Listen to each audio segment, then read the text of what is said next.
Hello. Good morning sir. Good morning. So आपका कुछ backlog बचा हुआ है, मुझे बताया गया था। अब आप लोग फिर से बताएंगे क्या क्या रह गया एग्जैक्टली exactly?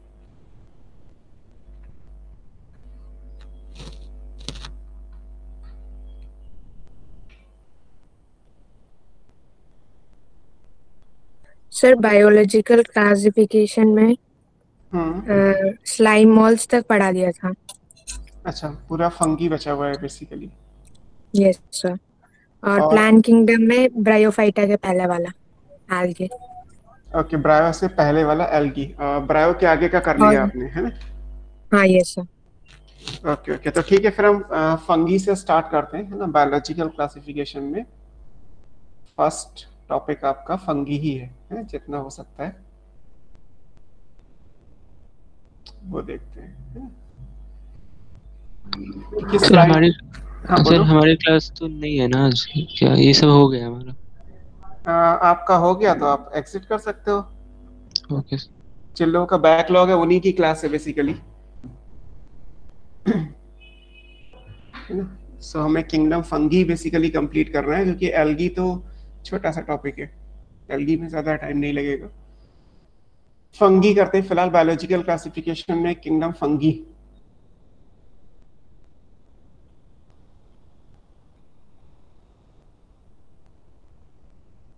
ठीक है।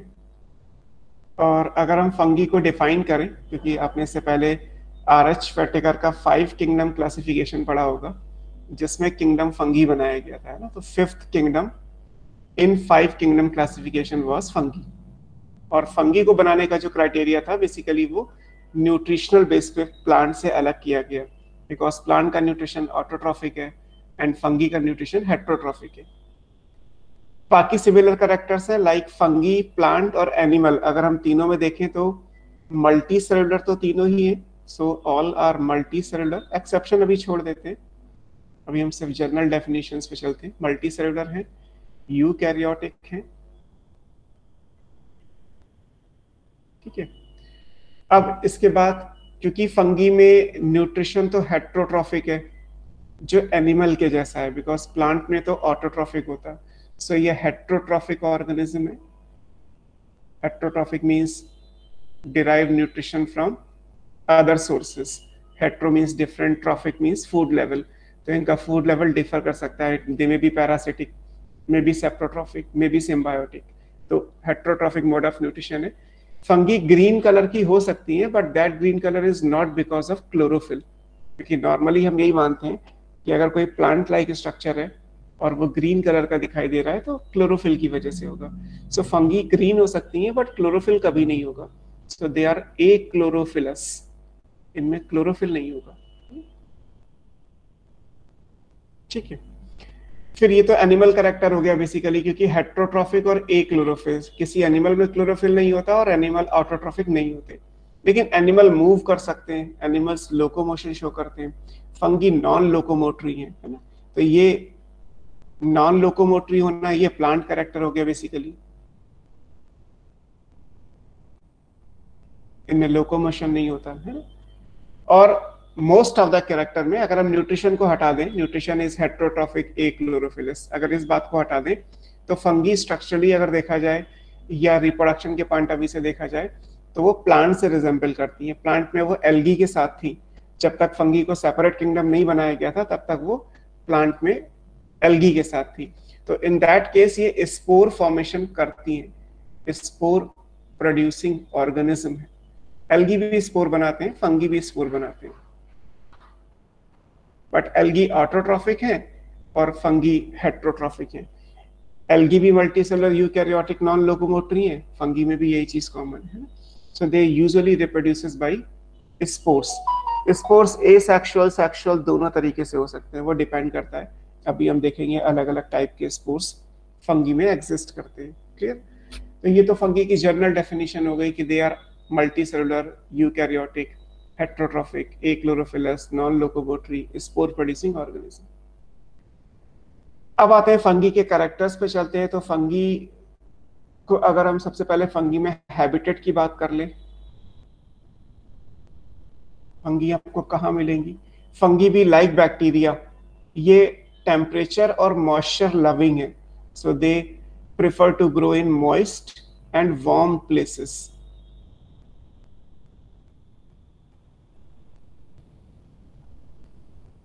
ठीक है, जहाँ मॉइस्चर होगा, जैसे आपको रेनी सीजन में फंगी दिखाई देती है, या फिर गर्मियों में, समर में आपको फंगी नजर आएगी। विंटर्स में बहुत कम फंगी ग्रो करती है, बिकॉज विंटर में लो टेम्परेचर है, एंड लो टेम्परेचर फंगी की ग्रोथ को सपोर्ट नहीं करता, so they prefer to grow in moist and warm places. Clear? Fungi heterotrophic है, मोस्ट ऑफ देम डिकम्पोजर्स हैं, तो फिर उन्हें डिकम्पोजिंग मटेरियल चाहिए, है ना? तो या फिर वो पैरासिटिक होंगी तो होस्ट की बॉडी से न्यूट्रिशन ले लेंगी। सो न्यूट्रिशन अभी हम बाद में बात करेंगे। मोस्ट ऑफ द केस में फंगी कैसी है? दे आर टेरेस्ट्रियल, है ना? फंगी कैसी है? टेरेस्ट्रियल है, रेयरली एक्वेटिक। कुछ केस ऐसे हो सकते हैं जहाँ पे फंगी पानी में ही प्रेजेंट है। Aquatic means pure aquatic. और एक्वेटिक का एग्जाम्पल अगर कभी आएगा तो सेप्रोलैग्निया, ये याद कर लीजिएगा, है ना?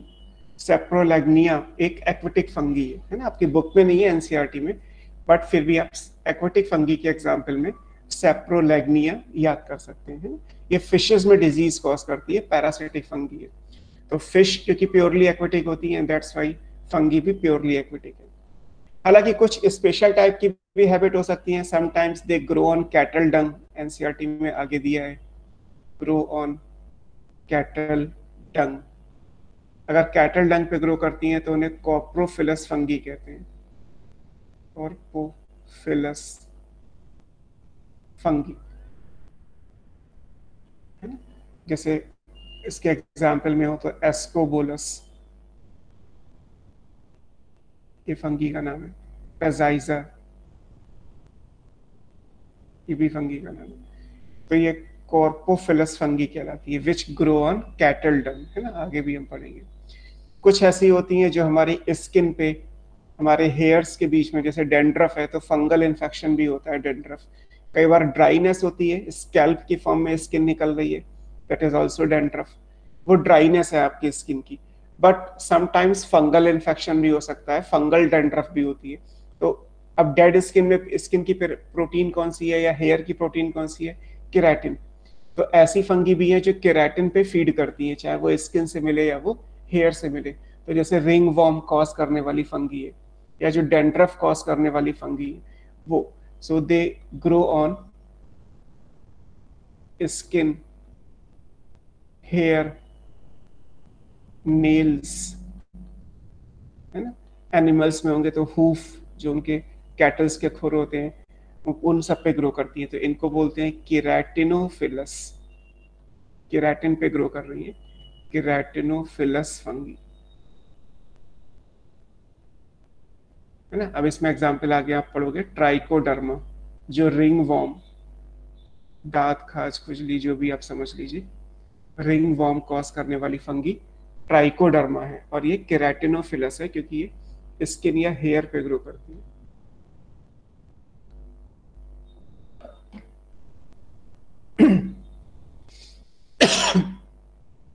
इसी तरीके से वुड पे ग्रो कर जाती है, ग्रो ऑन वुड। और वुड एनाटॉमी के हिसाब से आपको मैंने क्या पढ़ाया था? इट इज सेकेंडरी जाइलम, क्योंकि जो सेकेंडरी जाइलम होता है वो वुड कहलाता है। So such fungi are called epixylic fungi. Xylem के ऊपर ग्रो कर रही है तो एपीजाइलिक, जैसे मशरूम होता है।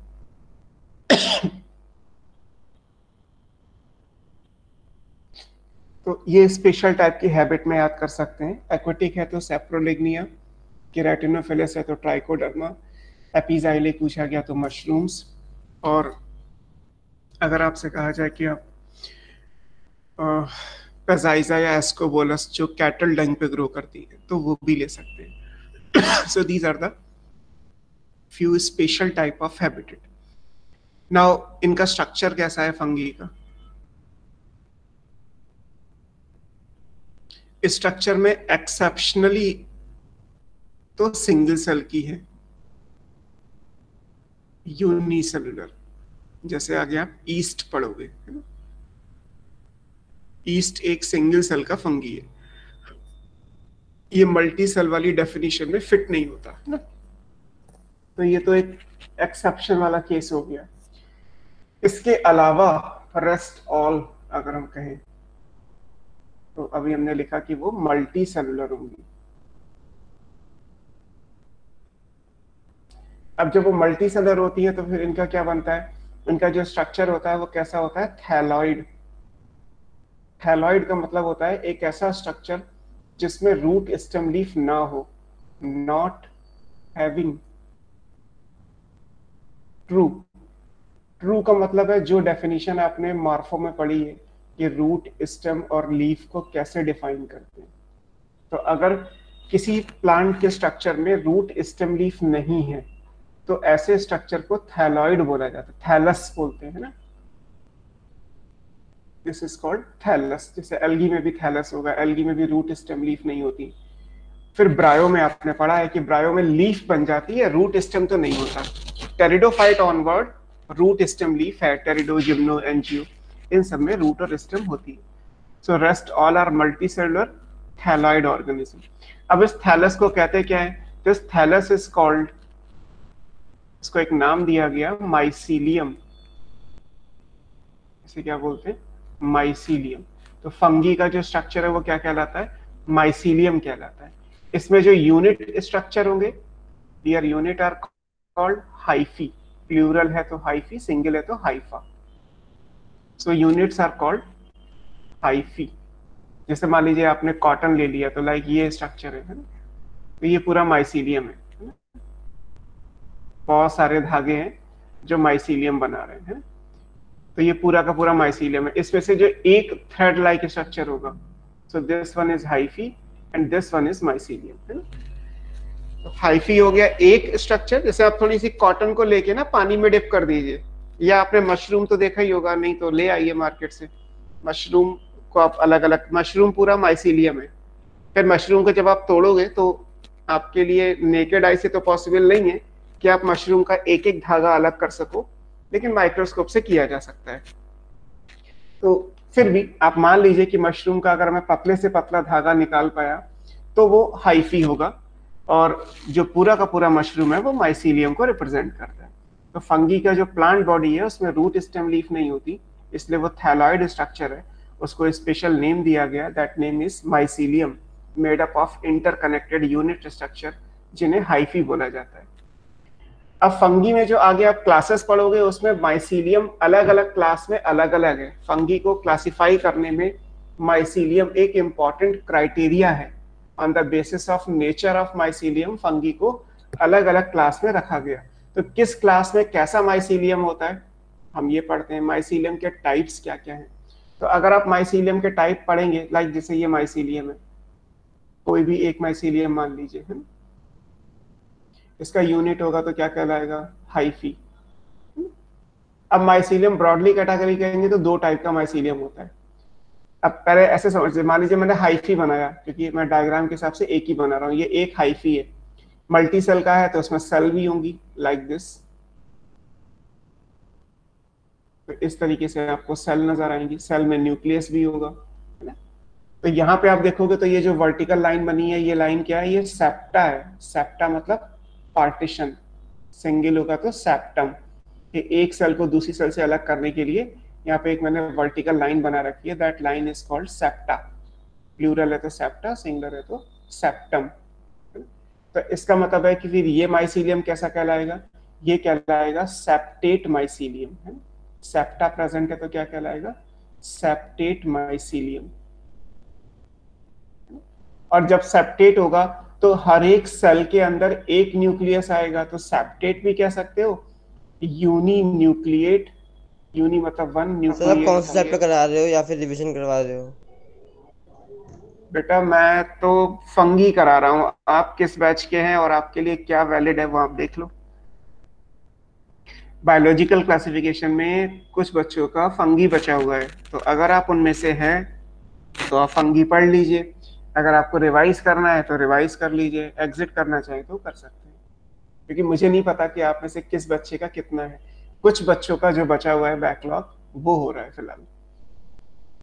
सो ये यूनिन्यूक्लिएट है, और यूनि मीन्स वन, न्यूक्लियस के लिए न्यूक्लिएट है, या फिर आप इसको मोनोकैरियोटिक बोल सकते हो। Mono means one, karyon means nucleus, so it is also called monokaryotic mycelium या यूनिन्यूक्लिएट माइसीलियम।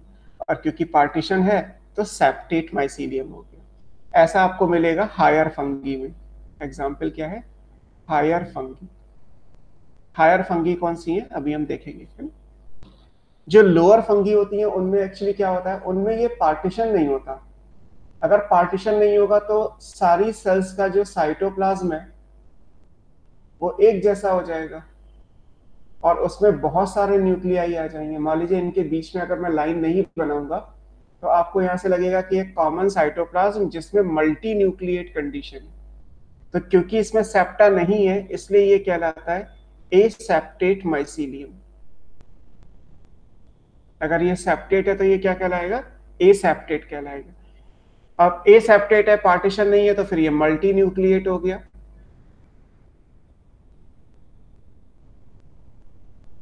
है ना? मल्टी न्यूक्लिएट को यहाँ पे एक नाम दिया गया, this is called coenocytic mycelium. Coenocytic mycelium ये लोअर फंगी में होता है। तो लोअर फंगी में मल्टी सेलुलर कंडीशन तो है, लेकिन सेल को डिफाइन करने के लिए सेल की बाउंड्री यानी कि सेप्टा नहीं है। सो दैट्स व्हाई लोअर फंगी का माइसीलियम हो गया एसेप्टेट और हायर फंगी का हो गया सेप्टेट। ठीक है, अब ये तो दो तरीके के माइसीलियम हो गए कि सेप्टेट है और एसेप्टेट माइसीलियम है। ठीक है, अब बात ये आती है कि क्या हमेशा हायर फंगी में ऐसा ही होगा कि सेप्टेट माइसीलियम होगा? कई बार ऐसा भी होता है। लोअर फंगी में तो हमेशा ऐसा ही रहता है, उसमें तो कोई डाउट नहीं है ना। हायर फंगी में कई बार क्या होता है कि एक और माइसीलियम बनेगा, है ना, ओनली इन हायर फंगी। तो यानी कि लोअर फंगी में ये बात आप अप्लाई नहीं करेंगे, ओनली इन हायर फंगी। और वो भी कब? At the time of sexual reproduction.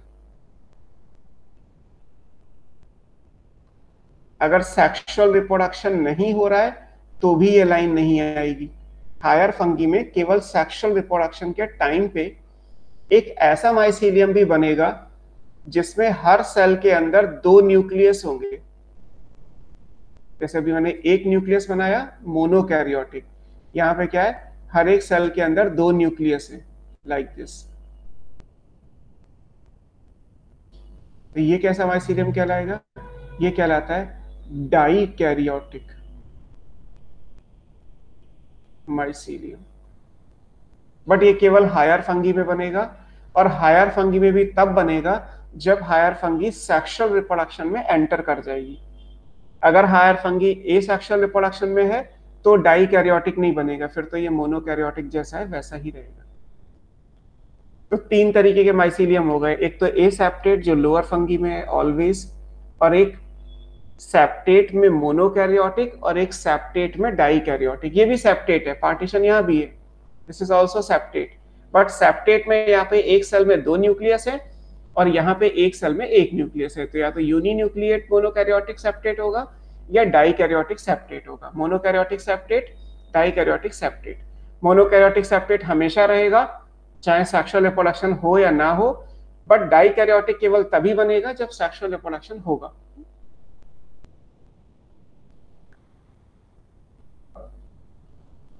तो ये माइसीलियम के बारे में हो गया कि फंगी का स्ट्रक्चर कैसा है। फिर आता है फंगी का न्यूट्रिशन। तो न्यूट्रिशन तो सिंपल है, न्यूट्रिशन तो हेट्रोट्रॉफिक है फंगी, है ना? और हेट्रोट्रॉफिक में तीन अलग अलग ऑप्शंस हैं। एक ऑप्शन होता है कि सेप्रोट्रॉफ, मतलब डेड मैटर से एनर्जी ले, या फिर पैरासिटिक। पैरासिटिक का मतलब है होस्ट की बॉडी से न्यूट्रिशन ले, या फिर सिम्बायोटिक। सिम्बायोटिक का मतलब है कि अगर न्यूट्रिशन किसी से ले रहे हैं तो बदले में कुछ और दे। तो तीनों ही ऑप्शन न्यूट्रिशन के हिसाब से हैं, सेप्रोट्रॉफिक, पैरासिटिक, सिम्बायोटिक, है ना? अब आता है रिप्रोडक्शन। रिप्रोडक्शन तीन अलग अलग तरीके का है, हम डायरेक्ट हेडिंग लिख लेते हैं। इनमें वेजिटेटिव रिप्रोडक्शन भी होता है। वेजिटेटिव रिप्रोडक्शन में जैसे बाइनरी फिशन है, बाइनरी फिशन आपने बैक्टीरिया में भी पढ़ा होगा और स्लाइम मोल्ड्स में भी पढ़ा होगा, उससे पहले डायटम्स एंड डायनोफ्लैजिलेट्स में भी पढ़ा होगा। तो बाइनरी फिशन इनमें भी होता है, बट बाइनरी फिशन केवल ईस्ट में होता है बिकॉज ईस्ट सिंगल सेल का है एंड दैट्स वाई वहां पे बाइनरी फिशन की पॉसिबिलिटी है। बडिंग भी हो सकती है ना, बडिंग भी ईस्ट में ही होती है, एक ही सेल की बडिंग है तो ईस्ट में आपको बडिंग भी मिल जाएगी। या सिंपली फ्रेगमेंटेशन हो सकता है, अलग अलग टुकड़े हो जाए, जैसे आपने ब्रायोफाइटा या फिर उसके आगे कहीं पढ़ा होगा। तो फ्रेगमेंटेशन का मतलब है अलग अलग टुकड़े हो गए और अलग अलग टुकड़े से नए नए फंगी के माइसीलियम यानी थैलस बनते चले गए। तो वेजिटेटिव रिप्रोडक्शन तीनों तरीके से हो सकता है ना? फ्रेगमेंटेशन किसी भी मल्टी सेल की फंगी में, in multi cellular fungi. Single cell की फंगी यानी ईस्ट अगर है तो बाइनरी फिशन एंड बडिंग, और अगर मल्टी सेल की फंगी है तो फ्रेगमेंटेशन। ये तीनों ही ऑप्शन हो सकते हैं। अब आता है इनका एसेक्सुअल रिप्रोडक्शन।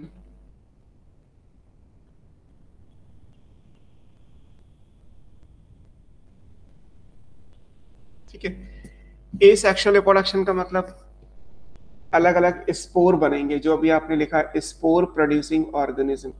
तो यहाँ पे स्पोर फॉर्मेशन होता है और ये फंगी का कैरेक्टरिस्टिक फीचर है कि फंगी में कोई ना कोई स्पोर बनेगा ही बनेगा। चाहे आप कोई भी फंगी का एग्जाम्पल ले लो, उसमें किसी ना किसी स्टेज में स्पोर बनेगा। दैट्स वाई वो स्पोर प्रोड्यूसिंग ऑर्गेनिज्म है ना?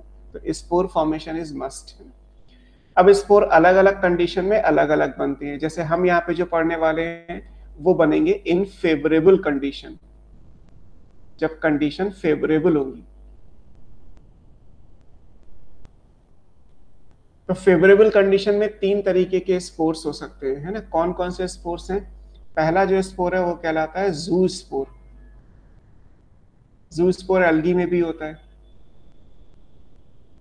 जू स्पोर फंगी में भी होता है। जू स्पोर क्या होता है? हमेशा एक मेम्ब्रेन के अंदर बनेगा। लाइक ये स्ट्रक्चर है, ये स्ट्रक्चर क्या है? ये मेम्ब्रेन है, इसको बोलते हैं जू स्पोरेंजियम।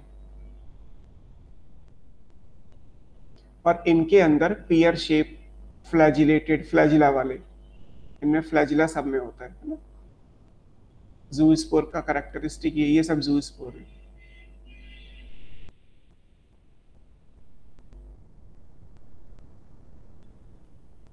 तो जू स्पोर्स कैसे हो गए?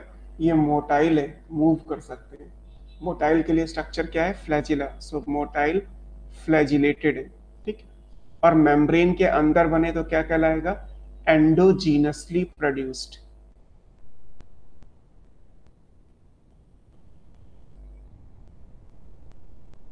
इनसाइड किसके अंदर बने? जू स्पोरेंजियम। तो जू स्पोरेंजियम के अंदर बनेंगे, है ना? और फेवरेबल कंडीशन में बन रहे हैं, एसेक्सुअल रिप्रोडक्शन है, ये सब तो आप पहले ही लिख चुके हैं, है ना? तो जू स्पोर की खास बात यह है कि मोटाइल फ्लैजिलेटेड है और एंडोजीनसली प्रोड्यूस्ड है इनसाइड जू स्पोरेंजियम। कितने भी बना सकते हैं इस तरीके से नहीं। दूसरे ये कहाँ प्रेजेंट होते हैं? एग्जाम्पल क्या है इनका? एग्जाम्पल है इनका oomaisites। अभी लिख लीजिए, आगे समझा दूंगा।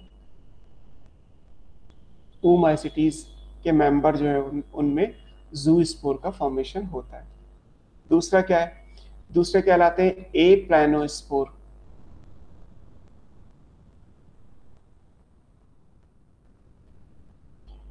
ये भी किसी मेम्ब्रेन के अंदर बनेंगे बट ये नॉन मोटाइल होंगे, बस डिफरेंस यही है।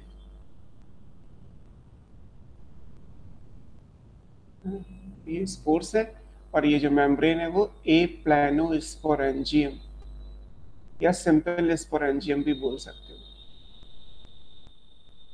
तो डिफर केवल इतना है कि ये नॉन मोटाइल है। एंडोजीनस ये भी है।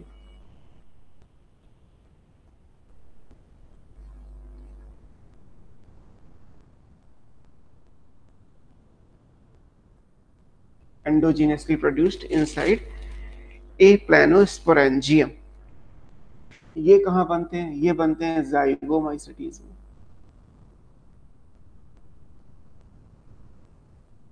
इस क्लास में बनते हैं, ठीक है।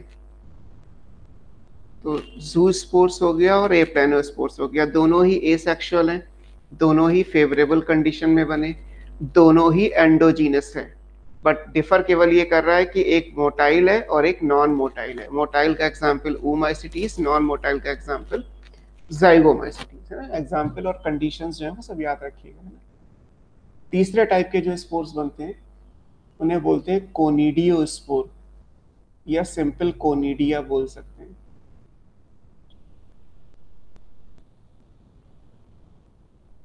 कोनिडियोस्पोर्स या कोनिडिया। इनकी खास बात ये है कि ये बाहर बनते हैं, ये स्टॉक है इनका, और इसके ऊपर आपको कोनिडिया की चेन नजर आएगी। है ये भी नॉन मोटाइल, ये स्टॉक है, स्टॉक को बोलते हैं कोनिडियोफोर, कोनिडिया को बियर करने वाला, और ये बन गया चेन ऑफ कोनिडिया या कोनिडियोस्पोर।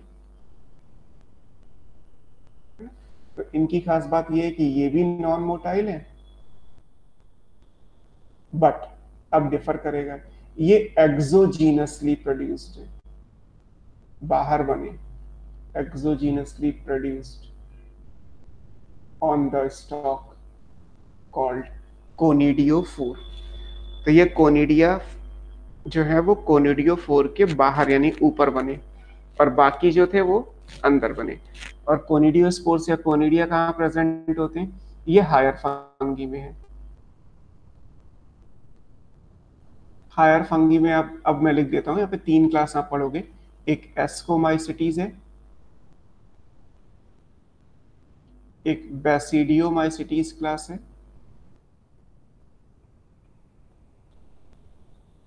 और एक ड्यूटेरोमाइसिटीज है। ये तीनों आपकी बुक में दिए, तो ये तीनों ही क्लासेस में आपको कोनिडिया मिल जाएंगे। एसेक्सुअल रिप्रोडक्शन बाय कोनिडिया, ऐसा स्टेटमेंट मिलेगा।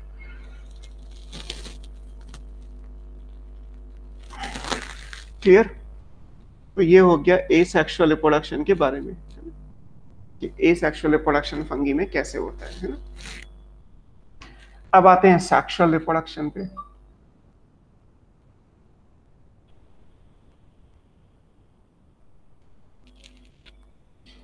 सेक्सुअल रिप्रोडक्शन की बात करेंगे तो सेक्सुअल रिप्रोडक्शन में 2 फेज होती हैं। एक तो गैमीट फ्यूज होते हैं, है ना, और एक मियोसिस होती है। मियोसिस भी आपने पढ़ा होगा cell cycle and cell division में, कि वो गैमीट फॉर्मेशन के टाइम पे होता है। और गैमीट का फ्यूजन सब आप जानते ही हैं, 10th में भी पढ़ा होगा। लाइक जैसे स्पर्म और एग फ्यूज करते हैं एनिमल्स में, ऐसे प्लांट में मेल और फीमेल गैमीट, या फंगी में भी मेल और फीमेल गैमीट फ्यूज करते होंगे। तो एक गैमीट का फ्यूजन होता है जिसको हम बोलते हैं सिनगैमी। सिनगैमी का मतलब है फ्यूजन ऑफ गैमीट्स।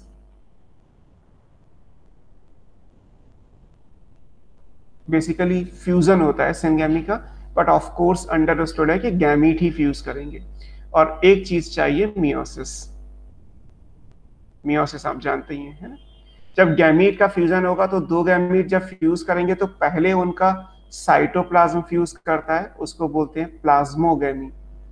प्लाज्मा का केवल फ्यूजन हुआ, और बाद में उन दोनों का न्यूक्लियस फ्यूज करेगा तो कहलाता है कैरियोगैमी, है ना। तो बेसिकली सेक्सुअल रिप्रोडक्शन में या तो 2 स्टेजेस होंगी, सिनगैमी और मियोसिस, या फिर 3 होंगी, प्लाज्मोगैमी, कैरियोगैमी एंड मियोसिस। अब प्लाज्मोगैमी, कैरियोगैमी आपको अलग अलग तभी दिखाई देंगी जब बीच में गैप आ जाए। मान लीजिए प्लाज्मोगैमी हुआ और कैरियोगैमी डिले हो गई, तो आपको दिखाई देगा। लाइक जैसे अगर हम ह्यूमन रिप्रोडक्शन की बात करें तो हमें स्पर्म और एग अलग अलग दिखाई देते हैं, या हमें सीधे सीधे जाइगोट दिखाई देता है ना, क्योंकि प्लाज्मोगैमी और कैरियोगैमी के बीच में जो टाइम फ्रैक्शन है वो बहुत छोटा है, इतना छोटा कि हम माइक्रोस्कोप से दोनों को अलग अलग देख ही नहीं सकते। ऐसा नहीं हो सकता कि स्पर्म और एग का साइटोप्लाज्म फ्यूज करके हमें दिख जाए और उनका न्यूक्लियस फ्यूज करना अभी बाकी हो, है ना। हाइपोथेटिकली कह सकते हो कि जब पहले साइटोप्लाज्म फ्यूज करेगा उसके बाद ही तो न्यूक्लियस फ्यूज करेगा, लेकिन हम देख नहीं सकते। फंगी में आप आराम से देख सकते हो, बिकॉज फंगी में जो कैरियोगेमी है वो समटाइम्स डिले हो जाती है, कुछ दिनों में कुछ महीनों के बाद कैरियोगेमी होगी, वरना होगी नहीं, है ना, इस तरीके से। तो सर हाँ, सर प्लाज्मागेमी और कैरियोगेमी होता क्या है? प्लाज्मा का फ्यूजन है तो प्लाज्मोगेमी, कैरियोगेमी मतलब न्यूक्लियस का फ्यूजन है ना। अभी मैं बना के दिखा दूंगा अगर आपको लगता है तो। Plasma mean cytoplasm, fusion of cytoplasm is plasmogamy, fusion of nucleus is karyogamy. ऐसे याद कर, ओके सर। है ना। चलो आप यहाँ देख लो, लाइक जैसे फंगी में क्या है कि एक, हम मान लेते हैं कि हमने मोनोकैरियोटिक माइसीलियम लिया, जो आपने हायर फंगी में पढ़ा, क्योंकि हायर फंगी में दोनों अलग अलग होती हैं, दैट्स व्हाई मैं मोनोकैरियोटिक से स्टार्ट कर रहा हूँ। मोनोकैरियोटिक माइसीलियम है हमारे पास। मोनोकैरियोटिक है तो फंगी कैसी होंगी, हैप्लॉइड, यानी एन, फंगी हैप्लॉइड होती है ना, ये भी याद रखिए। अब क्या होगा, इस माइसीलियम में सबसे पहले गैमीट्स बनेंगे, तो लाइक ये एक गैमीट है, ये दूसरा गैमीट है ना। गैमीट भी कैसे होते हैं, एन, हैप्लॉइड, ये क्या हो गए, गैमीट्स। ठीक है, गैमीट्स को न्यूक्लियस के हिसाब से कहा जाए तो ये मोनोकैरियोन, मोनोकैरियोटिक माइसीलियम के स्ट्रक्चर है, तो एक एक न्यूक्लियस को ये कैरी कर रहे हैं। अब क्या होगा, इन दोनों का पहले साइटोप्लाज्म फ्यूज करेगा। जब साइटोप्लाज्म फ्यूज करेगा तो ऐसी स्टेट आ जाएगी कि ये दो सेल हैं, लेकिन अभी दोनों के न्यूक्लियस अलग अलग है। हम मान लेते हैं कि ये प्लस है, ये माइनस है, तो अभी भी आपको प्लस और माइनस अलग अलग दिखाई दे रहे हैं, हालांकि इन दोनों गैमीट्स का साइटोप्लाज्म फ्यूज कर गया है ना। साइटोप्लाज्म फ्यूज कर गया तो ये इवेंट क्या बन गया, इसे बोला जाता है प्लाज्मोगेमी। प्लाज्मोगेमी का मतलब है fusion of cytoplasm of to gametes, दो सेल के साइटोप्लाज्म का फ्यूजन प्लाज्मोगेमी कहलाता है। क्लियर। अब इसके बाद ये दोनों जो इस स्टेज को क्या बोलते हैं, इस स्टेज को बोलते हैं डाई कैरियन, क्योंकि अब इसमें दो न्यूक्लियस हैं तो ये क्या कहलाएगा, dikaryon, n plus n. अभी 2n नहीं है क्योंकि दोनों न्यूक्लियस अलग अलग हैं, इसलिए ये n प्लस एन लिखा जाता है। गैमीट्स को न्यूक्लियस के सेंस में क्या बोलोगे, मोनोकैरियन, क्योंकि एक ही न्यूक्लियस है, और न्यूक्लियस भी कैसा है, n टाइप का है, ये लिखा हुआ है ब्रैकेट में n और n। तो जब प्लाज्मोगेमी हो जाएगी तो क्या स्टेज बन जाएगी, डाई कैरियन, डाई कैरियन यानी n प्लस एन आ जाएगा। ठीक है, अब मान लेते हैं कि इन दोनों के न्यूक्लियस का फ्यूजन हो गया, तो यहाँ पे कैरियोगेमी कंप्लीट हो गई। तो जब कैरियोगेमी कंप्लीट होगी तो क्या होगा, फिर यहाँ पे एक जाइगोट बन जाएगा, न्यूक्लियस फ्यूज कर गया। अब ये क्या स्टेज है, ये जाइगोट है, गैमीट के फ्यूजन से जाइगोट बनता है, जाइगोट को आप 2n बोलते हैं, डिप्लॉइड हो गया ये। न्यूक्लियस फ्यूज कर गए तो आप इसे सिन कैरियन भी लिख सकते हो, मोनोकैरियन, डाई कैरियन, सिन कैरियन, है ना। तो पहले प्लाज्मोगेमी हुई, फिर कैरियोगेमी हुई। अगर ये बहुत जल्दी होते तो आपको दोनों गैमीट्स के बाद सीधे सीधे जाइगोट दिखाई देता, ये बीच में जो डाई कैरियन बना है ये नहीं दिखाई देता।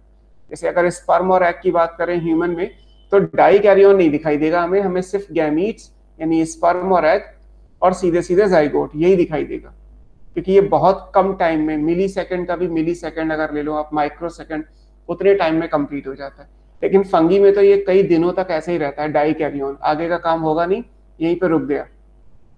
और दैट्स व्हाई हम फंगी में डाई कैरियन को आसानी से देख सकते हैं, है ना।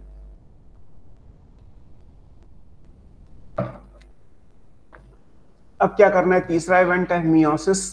मान लीजिए इसमें मियोसिस कर दी गई, मियोसिस को आप रिडक्शन डिवीजन बोलते हैं, आप चाहे तो मियोसिस लिख लीजिए या आरडी लिख लीजिए, है ना। रिडक्शन डिवीजन को दो हॉरिजॉन्टल लाइन से दिखाया जाता है ना। तो ये मियोसिस हो गई। मियोसिस में आपने पढ़ा होगा कि 1 से 4 सेल बनती हैं, तो यहाँ पे 4 स्पोर्स बन गए, ये स्पोर्स हैं। अब ये स्पोर्स कैसे हैं, ये हैप्लॉइड स्पोर्स हैं, और ये जो भी है ये सेक्सुअल स्पोर्स हैं, क्योंकि स्पोर तो अभी आपने पढ़े ए सेक्सुअल रिप्रोडक्शन में भी, लाइक ज़ूस्पोर, ए प्लानोस्पोर्स एंड कोनिडियोस्पोर, बट ये स्पोर कैसे, ये सेक्सुअल रिप्रोडक्शन के स्पोर्स हैं। अब जब ये स्पोर जर्मिनेट करेंगे तो जर्मिनेट करने के बाद फिर से क्या बना देंगे, मोनोकैरियोटिक माइसीलियम। तो जर्मिनेशन के बाद दोबारा से क्या बन जाएगा, मोनोकैरियोटिक माइसीलियम बन जाएगा। ये सेक्सुअल स्पोर्स हैं, यहाँ पे सेक्सुअल रिप्रोडक्शन हो रहा है, तो दैट्स वाई ये सेक्सुअल स्पोर्स हैं।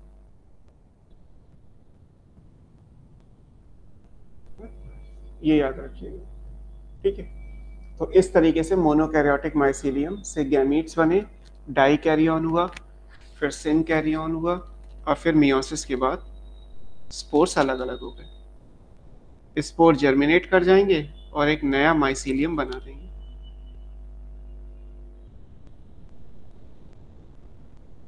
ठीक है।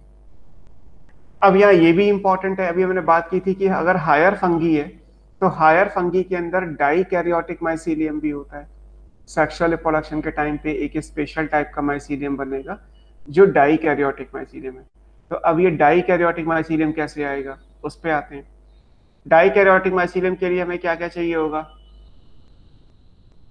डाई कैरियोटिक जैसे ये माइसीलियम है, मान लीजिए कैरियोगेमी डिले हो जाए, इफ कैरियोगेमी इज डिलेड,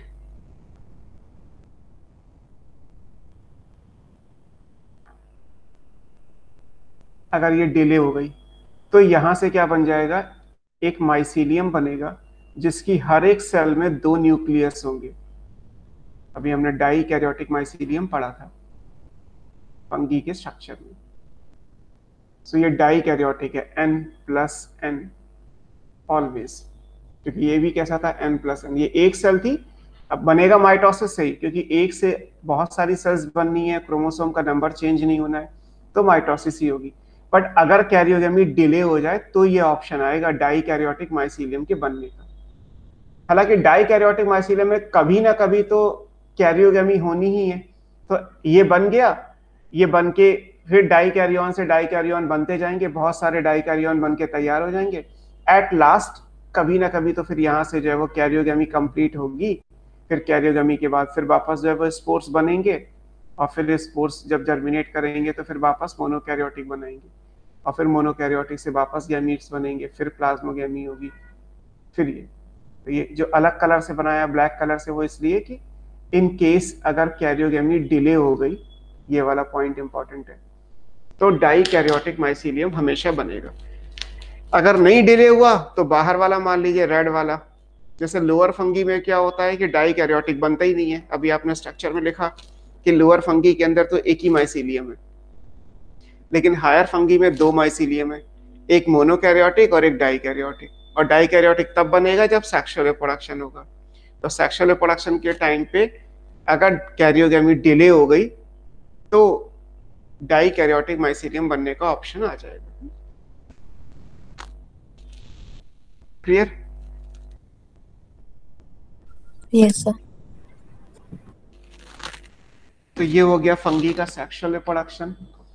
अब हम बात करते हैं फंगी की क्लासिफिकेशन की, और फंगी की कौन कौन सी क्लासेस हैं, है ना। फंगी की क्लासेस में एक पहली क्लासिफिकेशन है फंगी का बेसिकली है, और फर्स्ट क्लास जो आपकी बुक में दी है उसको हम फाइकोमाइसिटीज करके दिया हुआ है फंगी पे, है ना। फर्स्ट क्लास क्या दी है, फाइकोमाइसिटीज।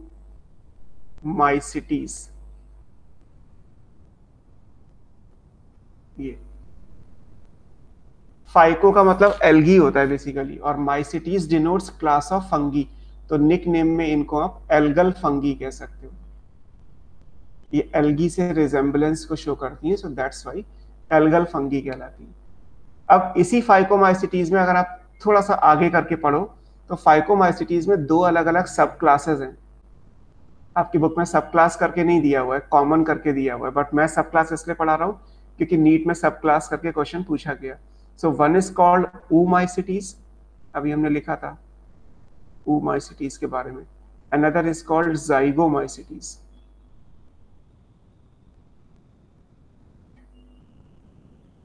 अब अगर अलग अलग पूछ लिया जाए, मान लीजिए फाइकोमाइसिटीज दिया है तो एल्गल फंगी, बट अगर आपसे अलग अलग पूछ लिया जाए तो एक्चुअली जो oomaicities है वो एल्गल फंगी है।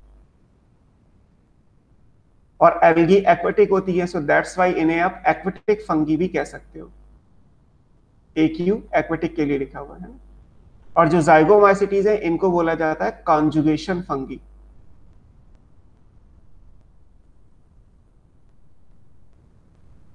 ठीक है, तो अगर अलग अलग पूछ लिया जाए कि एल्गल फंगी इनमें से कौन सी है, और ऑप्शन में oomaicites और जाइगोमाइसिटीज में से चूज करना है, फाइको ऑप्शन में दिए ही नहीं है, तो फिर आप oomaicites चूज करोगे। और अगर ये दोनों नहीं दे रखे हैं तो फिर फाइकोमाइसिटीज तो दे ही रखा है, फिर तो कोई बात ही नहीं है ना। क्या क्या बेसिक डिफरेंस है दोनों में? कॉमन तो है दोनों में माइसीलियम, दोनों का माइसीलियम एक ही जैसा है। अगर हम माइसीलियम की बात करेंगे तो माइसीलियम कैसा होगा? वही एसेप्टेट सिनोसिटिक।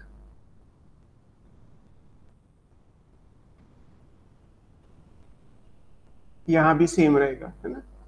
तो माइसीलियम तो दोनों का कॉमन है। ठीक, माइसीलियम में तो कोई, ये वाला माइसीलियम इसमें भी है, इसमें भी है, लेकिन इसके आगे का स्ट्रक्चर चेंज है। इसके आगे का क्या चेंज है? एक तो ये कि oomaicites में जो सेल वॉल होती है, फंगी की सेल वॉल किसकी होती है? काइटिन की होती है ना। बट यहाँ पे oomaicites में काइटिन की सेल वॉल नहीं होती। इन फंगी की जो सेल वॉल है वो सेल्यूलोज की बनी होती है, और सेल्यूलोज प्लांट कैरेक्टर है, और सेल्यूलोज एल्गी में भी प्रेजेंट होता है, तो दैट्स वाई ये एल्गी है ना। इनमें एल्गल कैरेक्टर क्या है? सेल वॉल सेल्यूलोजिक है। इसमें एल्गल कैरेक्टर क्या है? कुछ नहीं है, ये तो कॉन्जुगेशन फंगी है प्योर। यहाँ जो सेल वॉल आएगी वो काइटिन की है, it is made up of chitin. और आगे भी हर जगह सेल वॉल काइटिन की ही रहेगी। एक एक्सेप्शन है, दैट इज oomaicites, जहां पे काइटिन के अलावा सेल वॉल है, एंड दैट इज सेल्यूलोज। तो ये डिफरेंस आ गया। दूसरा डिफरेंस आता है एसेक्सुअल रिप्रोडक्शन में, अभी मैंने आपको कराया था। एसेक्सुअल रिप्रोडक्शन में यहाँ ज़ूस्पोर बनते हैं, by motile flagellated endogenously produced, है ना। और यहाँ पे क्या होता है? यहाँ एप्लानोस्पोर बनते हैं अलग अलग, जो नॉन मोटाइल है। तो पूछा गया था कि which of the following fungi produces asexually by a spores, by zoospores. तो ऑप्शन में ये भी दिया था, ये भी दिया था। अब आप कहेंगे एनसीईआरटी में तो एक ही पैराग्राफ दिया है दोनों का, तो अलग अलग कैसे ढूंढोगे? सो दैट्स वाई हम अलग अलग करके पढ़ रहे हैं। तो ए आपकी बुक में स्टेटमेंट होगा, एसेक्सुअल रिप्रोडक्शन इधर बाई नॉन मोटाइल एप्लानोस्पोर और बाई मोटाइल ज़ूस्पोर्स।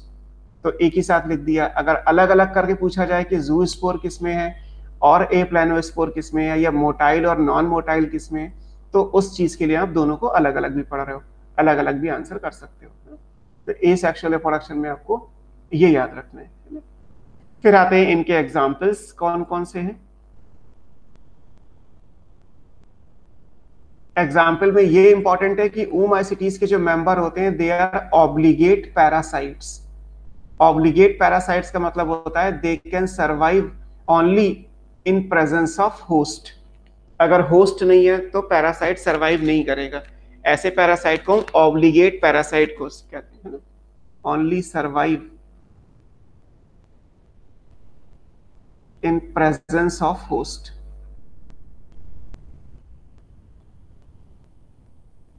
अगर होस्ट नहीं तो फंगी नहीं। और यहां जो एग्जाम्पल आएंगे ये तो सेप्रोट्रॉफिक है, इनमें पैरासिटिक तो कोई है ही नहीं। जैसे यहां पे मैं एग्जाम्पल पूरा ही कर देता हूं। ये है राइजोपस। राइजोपस को ब्रेड पे लगने वाली जो फंगी है ना, वो इसे ब्रेड मोल्ड कहते हैं। ब्रेड या ब्लैक कलर की है तो ब्लैक मोल्ड कहा जाता है। तो Rhizopus belongs to this particular class. अब राइजोपस में आपसे कहा जाए कैसे स्पोर्स बनते हैं, तो अब आपको कहा जाए, आप बुक में तो लिखा है कि मोटाइल और नॉन मोटाइल, लेकिन आंसर तो एक ही करना है, तो आपको एक लेवल अप करके पढ़ना होगा। सो दैट्स वाई आपको अलग अलग करा दिया कि राइजोपस में स्पोर्स कैसे होंगे, नॉन मोटाइल होंगे। एसेक्सुअल स्पोर्स की बात हो रही है ना। जहां तक oomaicites के एग्जाम्पल की बात थी कि दे survive only in presence of host, obligate parasites हैं, तो कौन कौन से हैं? तो मैं oomaicites के एग्जाम्पल उसी टेबल के कॉन्टिन्यूएशन में मान लीजिए। इसमें एक एग्जाम्पल मिलेगा आपको एल्ब्यूगो, स्पीशीज है कैंडिडा। इसका नाम चेंज होके अब सिस्टोपस कैंडिडा कर दिया गया।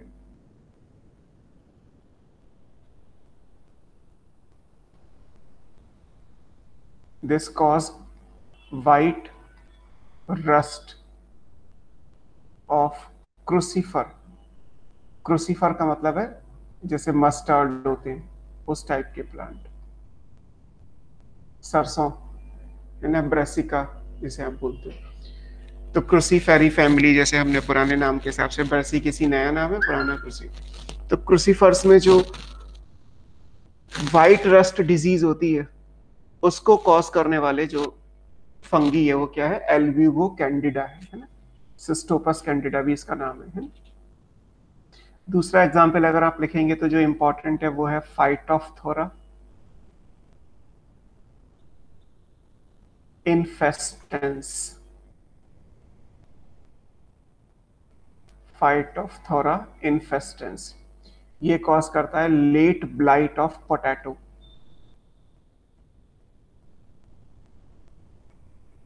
पोटैटो पे डिजीज कॉज करता है, तो potato will be host, this will be parasite. और तीसरा मैंने अभी आपको एक्वेटिक फंगी में एक नाम लिखाया था, सैप्रोलैग्निया, जो एक्वेटिक में लिखा था आपने, पैरासिटिका।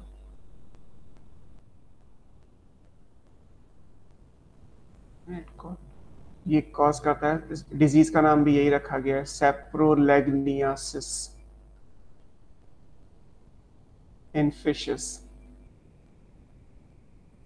तो ये पैरासिटिक तो है ही, बट सबसे इंपॉर्टेंट था कि ये एक्वेटिक फंगी थी, बिकॉज फिश में डिजीज कॉज हो रही है, इट मींस कि फंगी प्योरली एक्वेटिक होगी। सो ये तीन एग्जांपल आप जो है वो पाइकोमाइसिटीज की सब क्लास ऊमाइसिटीज में याद रखिए। और जाइगोमाइसिटीज में एक ही एग्जांपल है, राइजोपस, जो ब्रेड मोल्ड या ब्लैक मोल्ड कहलाता है। क्लियर? Yes sir. अब चलते हैं सेकंड क्लास पे। दैट क्लास इज एस्कोमाइसिटीज, जो हायर क्लास, हायर फंगी वाली। इनको निकनेम में सैक फंगी कहते हैं। सैक बिकॉज इनमें कुछ कैविटी के जैसा स्ट्रक्चर होता है, so they are called sac fungi.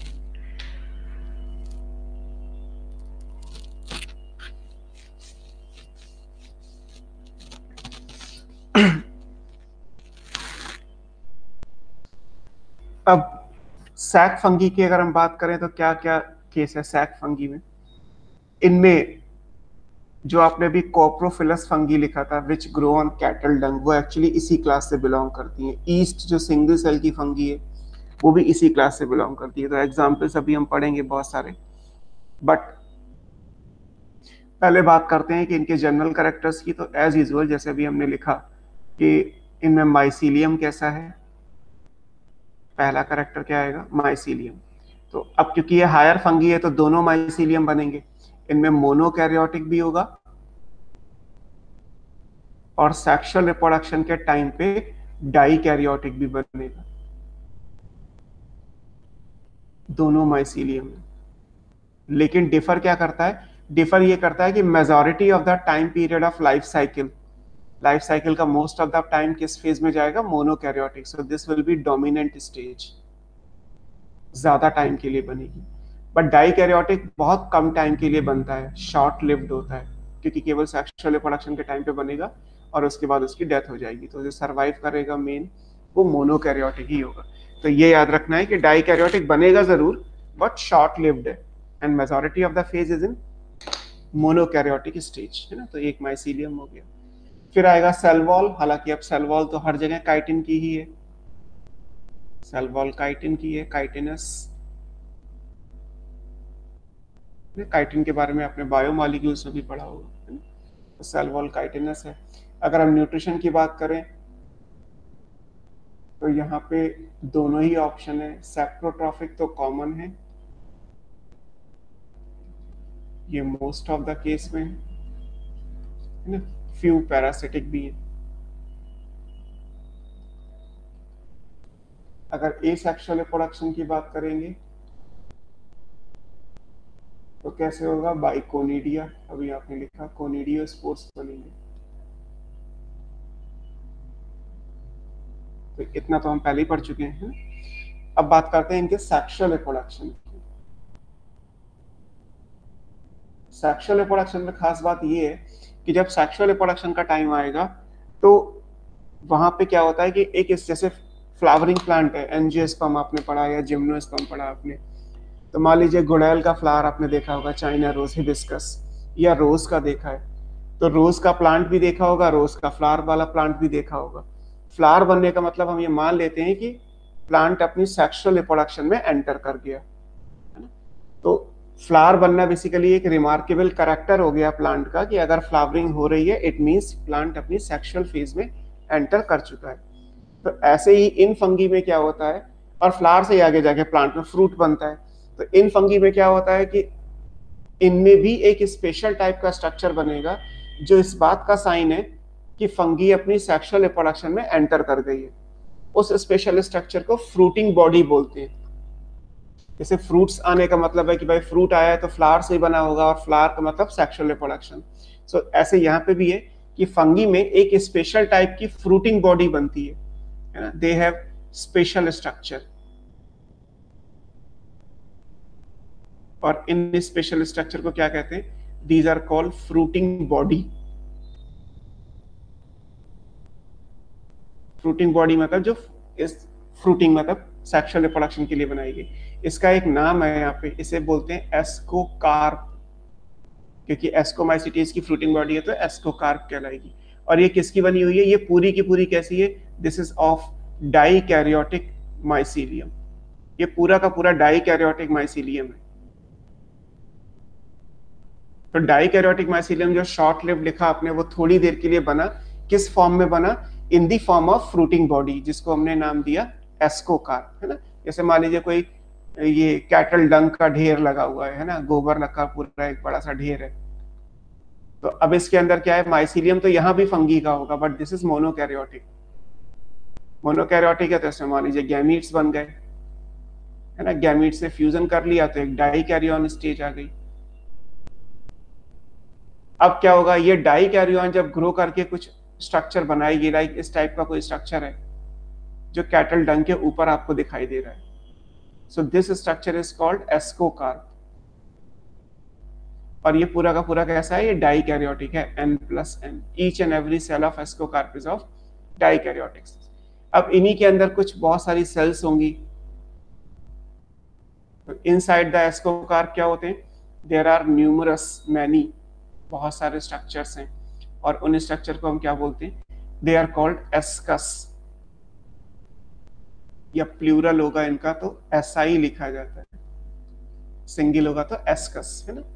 So ascocarp के अंदर क्या होंगे, बहुत सारे एस्कस होते हैं, ये सब एस्कस है। एस्कस कैसा होगा, N+N, क्योंकि पूरा एस्कोकार्प कैसा है, डाइकैरियोटिक, तो एस्कस भी कैसा होगा, N+N। सब एस्कस में दो दो न्यूक्लियस होंगे। अब जब ये डाइकैरियोटिक माइसीलियम है, तो आप इसको ऐसे मान लीजिए कि जैसे अभी मैंने आपको ये समझाया था, ये जो डाइकैरियोटिक माइसीलियम है, ये पूरा का पूरा कैसा है, ये हमारा एस्कोकार्प हो गया। अब इस एस्कोकार्प में कभी ना कभी तो कैरियोगेमी होगी ना, या नीचे लिखा हुआ है कि कभी ना कभी तो कैरियोगेमी होगी, कैरियोगेमी होगी तो फिर ये स्ट्रक्चर बनेगा, फिर ये मियोसिस के बाद स्पोर बनाएगा, स्पोर जर्मिनेट करके वापस मोनोकैरियोटिक बनेगी। सो ऐसे यहाँ पे भी है कि मान लीजिए इस एस्कस के अंदर क्या हुआ, इस एस्कस के अंदर कैरियोगेमी कंप्लीट हो गई। अगर इस एस्कस के अंदर कैरियोगेमी कंप्लीट हो गई तो क्या बन जाएंगी, फिर जो स्ट्रक्चर बनेंगे वो कहलाते हैं एस्कस मदर सेल, क्योंकि अब न्यूक्लियस का फ्यूजन हो गया और अब ये कैसे हो गए, 2N हो गए। तो N+N से कैरियोगेमी होने के बाद कैसा स्ट्रक्चर बन गया, 2N। 2N स्ट्रक्चर क्या कहलाता है, एस्कस मदर सेल कहलाता है। और फिर जब इस एस्कस मदर सेल के अंदर मियोसिस होगी तो यहां से हैप्लॉइड स्पोर्स बन जाएंगे 4। ये क्या कहलाते हैं, दीज आर कॉल्ड एस्कोस्पोर। और बस यही एस्कोस्पोर जब जर्मिनेट करेंगे तो फिर ये नीचे वाला माइसीलियम बना देंगे। ऊपर वाला सूख जाएगा, ये पूरा का पूरा डाइकैरियोटिक है और नीचे वाला जो है वो मोनोकैरियोटिक है।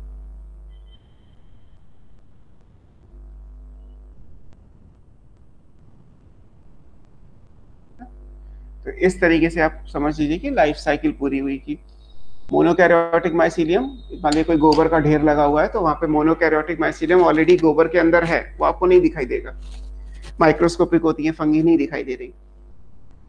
होगा क्या, मान लीजिए रेनी सीजन आया तो आपने कभी नोटिस किया हो कि जहाँ पे कैटल का डंग का पूरा पाइल अप करके रखा होगा तो उसके ऊपर छोटे छोटे वाइट से मशरूम जैसे स्ट्रक्चर दिखाई देते हैं। ये मशरूम नहीं है, बट मैं मान लेता हूँ कि मशरूम के जैसे स्ट्रक्चर्स हैं। तो ये कैसे बने होंगे, तो मोनोकैरियोटिक माइसीलियम में गैमीट्स बने होंगे, गैमीट फ्यूज कर जाएंगे तो प्लाज्मोगैमी होगी, यानी कि एक डाइकैरियन बनेगा। अब डाइकैरियन के बाद होना तो कैरियोगैमी चाहिए था, बट वो डिले हो गया। डिले हो गया तो डाइकैरियोटिक सेल ने माइटोसिस से डिवाइड करके एक डाइकैरियोटिक माइसीलियम बनाया। उसी डाइकैरियोटिक माइसीलियम का जो ऑर्गेनाइज्ड स्ट्रक्चर है उसको हम क्या बोलते हैं, एस्कोकार्प बोलते हैं, या फ्रूटिंग बॉडी ऑफ एस्कोमाइसिटीज बोला जाता है। अब इस एस्कोकार्प ये ग्रो करती रहेगी टाइम के हिसाब से, जब तक रेनी सीजन रहेगा 1-2 महीने तक ये एस्कोकार्प ग्रो करती रहेगी। जैसे सीजन खत्म होने वाला होगा विंटर से ठीक पहले, ये एस्कोकार्प के अंदर जो सेल्स हैं जिन्हें आप एस्कस बोल रहे हो N+N, उनमें पहले कैरियोगैमी होगी तो बन जाएगा एस्कस मदर सेल यानी कि 2N, फिर मियोसिस होगी तो बन जाएंगे एस्कोस्पोर्स, और ये एस्कोस्पोर्स लिबरेट होके फिर से कैटल डंग पे ही गिरेंगे और फिर नीचे क्या बना देंगे, मोनोकैरियोटिक माइसीलियम। मीनवाइल जो पुराना एस्कोकार्प था वो सूख जाएगा, टूट के अपने आप खत्म हो जाएगा, बट गोबर के अंदर मोनोकैरियोटिक हमेशा रहेगा, है ना। तो इस तरीके से ये एस्कोमाइसिटीज में सेक्शुअल रिप्रोडक्शन है। ये वर्ड याद रखने, ascocarp, ascus, ascus mother cell और एस्कोस्पोर्स। अब ये जो एस्कोस्पोर्स है ये सेक्शुअल स्पोर हैं, जबकि कोनिडियोस्पोर या ज़ूस्पोर या ए प्लानोस्पोर्स वो एसेक्सुअल स्पोर्स थे। अब आते हैं इनके एग्जांपल्स। सर हाँ सर एक बार पहली वाली स्लाइड दिखा दीजिए। ये लो, ये सर इससे पहली वाली। Yes sir.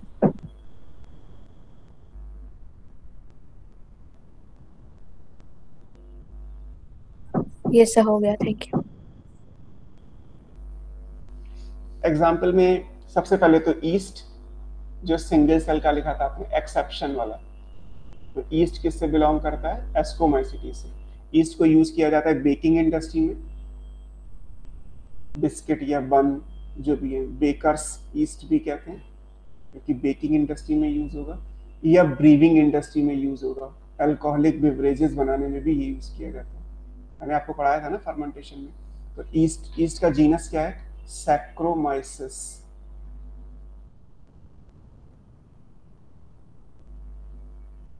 स्पीशीज सेरेविसी, इसको हम क्या बोलते हैं, this is called baker's yeast and brewer's yeast. दोनों जगह एक ही यूज किया जाता है, बेकिंग इंडस्ट्री में और ब्रीविंग इंडस्ट्री में, है ना। फिर दूसरे एग्जांपल मैंने आपको बताया लाइक एस्कोबोलस एंड पेजाइजा, जो आपने कैटल डंग पे ग्रो करने वाले लिखे। ये हमारे हो गए कोप्रोफिलस fungus which grow on cattle dung। इसके अलावा एग्जाम्पल में आएगा, आप याद कर सकते हैं पेनिसिलियम। पेनिसिलियम फंगी है जिससे सोर्स ऑफ एंटीबायोटिक पेनिसिलिन निकाली जाती है। फर्स्ट एंटीबायोटिक यही थी, antibiotic penicillin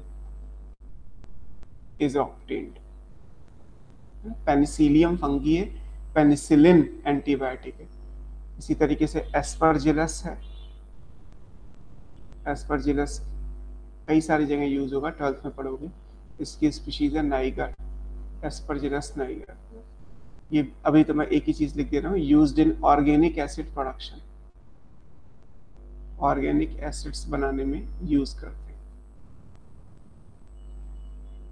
production. Then we have morels and truffles, ये edible है, morels and truffles. These are edible fungi, belongs to Ascomycetes. आप गूगल पे डालोगे तो मिल जाएगा, और मे बी अगर आप में से कोई यूपी साइड का या बिहार साइड का होगा तो मॉरल्स को गुच्छी या गुरुच कहते हैं, और ट्रफल्स में फिर अलग अलग टाइप की हैं, तो लोकल नेम अलग अलग हो सकते हैं, बट ये एडिबल फंगी है ना। धरती के फूल कहीं बोला जाता है, कहीं कटरुआ बोलते हैं, तो but in general they are called morels and truffles, है ना। जहाँ ये सारी की सारी आपको देखो तो ये सब की सब जो है वो सेप्रोट्रॉफिक है, कहीं पे कोई डिजीज कॉज करने का केस तो लिखा ही नहीं हमने। पैरासिटिक कौन सी है? That one is Claviceps, Claviceps purpurea. This is parasitic, causing ergot disease.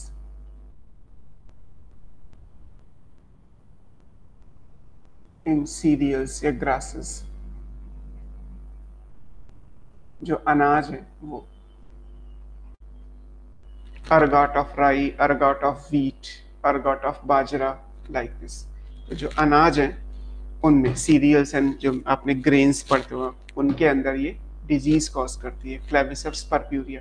हालांकि मेडिसिनल वैल्यू की भी है, बट मेडिसिनल वैल्यू जब आप 12th में आएगा तब पढ़ लोगे, आपको नाम सुन के याद आ जाएगा। अच्छा, क्लेविसेप्स हमने एस्कोमाइसिटीज में पढ़ा था। तो ये सब हमारी एग्जाम्पल्स हो गए।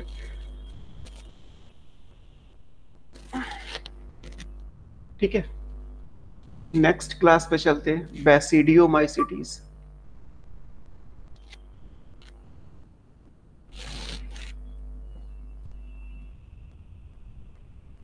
तीसरी क्लास थी ना, phycomycetes, ascomycetes, now we have basidiomycetes.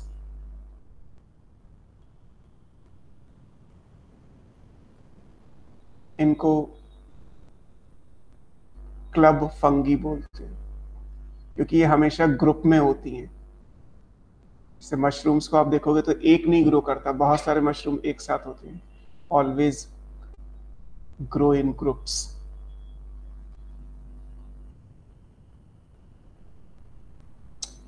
इनके लिए एक लाइन ये भी इंपॉर्टेंट है कि दे आर बेस्ट डिकम्पोजर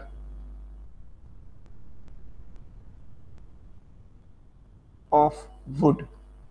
लकड़ी को डिकम्पोज करने के लिए क्लासिकल एग्जाम्पल है, इसीलिए लकड़ी पे जैसे एपिजाइलिक फंगी हमने लिखा था, और एपिजाइलिक फंगी के एग्जाम्पल में लिखा था मशरूम। मशरूम इसी क्लास से बिलोंग करते हैं। So they are best decomposer of wood, है ना। लकड़ी के को डिकम्पोज करना हो तो बेसिडियोमाइसिटीज फंगी को ही ग्रो कराते हैं।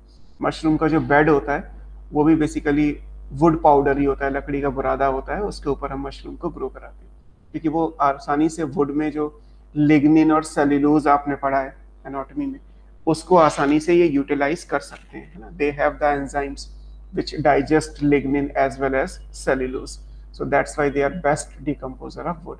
और नॉर्मली नेचर में फंगी अगर आप आइडेंटिफाई करते हैं कि ये सर फंगी ग्रो कर रही है, अगर आप मुझे नेचर में देख के पता कर सकते हैं, तो मेजॉरिटी ऑफ द केस में it would be basidiomycetes members, so they are commonly seen in nature. Naked eye से अगर आप किसी फंगी को आइडेंटिफाई कर रहे हैं तो chances are there, major chances are there कि वो बेसिडियोमाइसिटीज क्लास से बिलोंग करने वाली फंगी हो।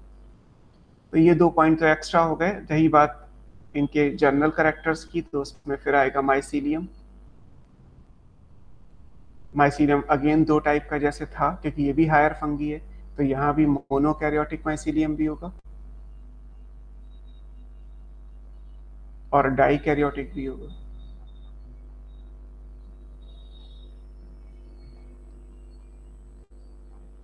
लेकिन यहाँ उल्टा है। उल्टा ये है कि जैसे एस्कोमाइसिटीज में मोनोकैरियोटिक ज्यादा टाइम के लिए था, डाइकैरियोटिक शॉर्ट लिव था। यहाँ उल्टा है, बेसिडियोमाइसिटीज में मोनोकैरियोटिक कम टाइम के लिए बनता है, शॉर्ट लिव्ड। जो डाइकैरियोटिक है that will be dominant stage, क्योंकि यहाँ पे मैटर सिर्फ ये करता है कि पूरी लाइफ में ज्यादा टाइम के लिए कौन बनेगा। ऐसा कोई रूल नहीं है कि डाइकैरियोटिक ज्यादा टाइम के लिए क्यों बन गया, है ना। मान लीजिए फंगी है, वो मेजॉरिटी ऑफ द फेज में सेक्सुअल रिप्रोडक्शन के हिसाब से ही रहेगी, तो डाइकैरियोटिक का टाइम पीरियड बढ़ जाएगा ओवरऑल पूरी लाइफ साइकिल में। तो ऐसे यहाँ पे भी है कि डाइकैरियोटिक स्टेज जो है वो डोमिनेंट कहलाती है, मोनोकैरियोटिक शॉर्ट लिव्ड है। उल्टा है एस्कोमाइसिटीज का। Cell wall as usual chitin,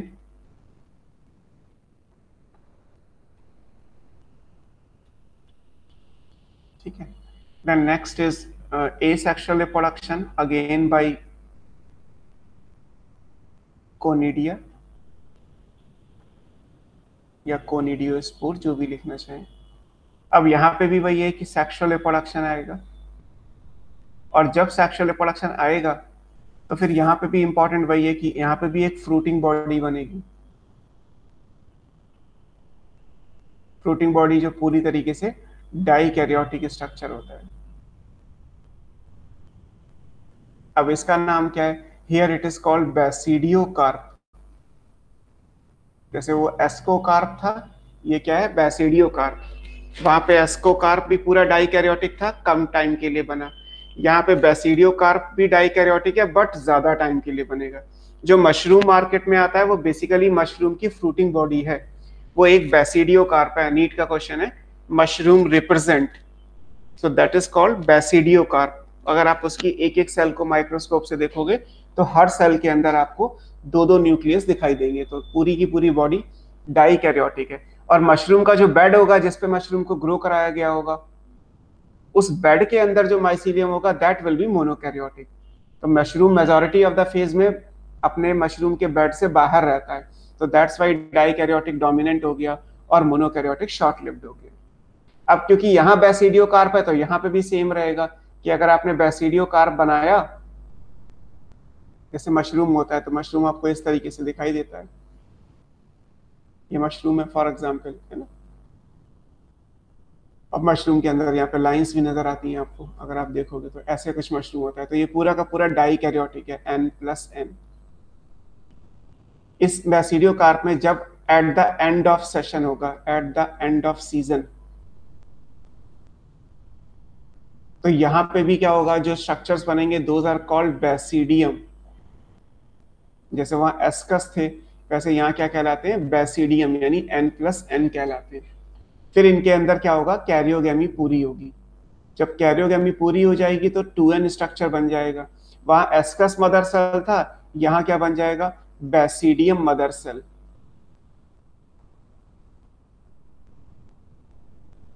और ये 2N हो गया। अब इस बैसिडियम मदर सेल के अंदर मियोसिस हो जाएगी, रिडक्शन डिवीजन हो जाएगा और बन जाएंगे बैसिडियोस्पोर्स।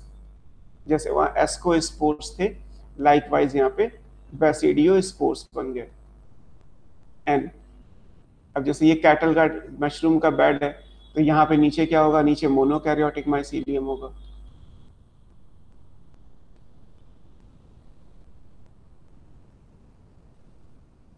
तो ये जर्मिनेट करके मोनोकैरियोटिक, लेकिन मोनोकैरियोटिक में तुरंत ही जो दो सेल हैं वो फ्यूज करके क्या बना देंगी? एक डाइकैरियोटिक स्टेज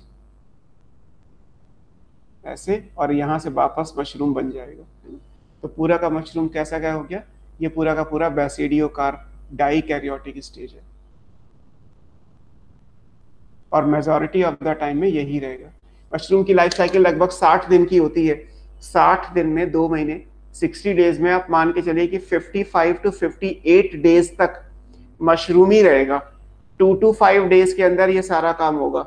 बैसिडियम बना, मदर सेल बना, मियोसिस के बाद स्पोर बने, मोनोकैरियोटिक माइसीलियम बना, और तुरंत फिर से गैमीट बन के प्लाज्मोगैमी हो गई, और फिर डाइकैरियोटिक स्टेज दोबारा से आ गई और मशरूम ग्रो करना शुरू कर दिया। तो एक छोटे से बर्ड मशरूम से एक बड़ा मैच्योर मशरूम बनने तक 45-50 दिन लग जाते हैं, है ना। तो यहाँ जो वर्ड याद रखने हैं, those are basidiocarp, basidium, basidium mother cell, basidiospores, ये सब आएंगे।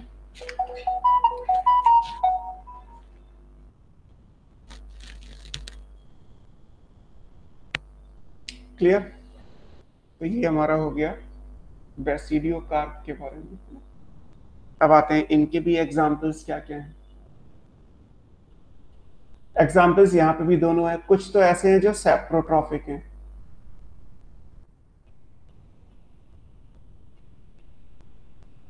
जिनमें मशरूम्स आते हैं। या पफ बॉल आते हैं, या ब्रैकेट फंगी कहते हैं, ये सब इसी में। जो एडिबल मशरूम होता है खाने वाला, वो है अगेरिकस जीनस। एक पॉइजनस मशरूम भी है, पॉइजनस में डेडली पॉइजनस, इसको हम बोलते हैं डेथ कप मशरूम। अगर इस मशरूम के एक्सट्रैक्ट को आप एक कप में एक्सट्रैक्ट लेके किसी को दे दो तो डेडली पॉइजनस है। इसका नाम क्या है, इसे भी आप 12th में पढ़ोगे, एमनियाटा फैलोइडिस।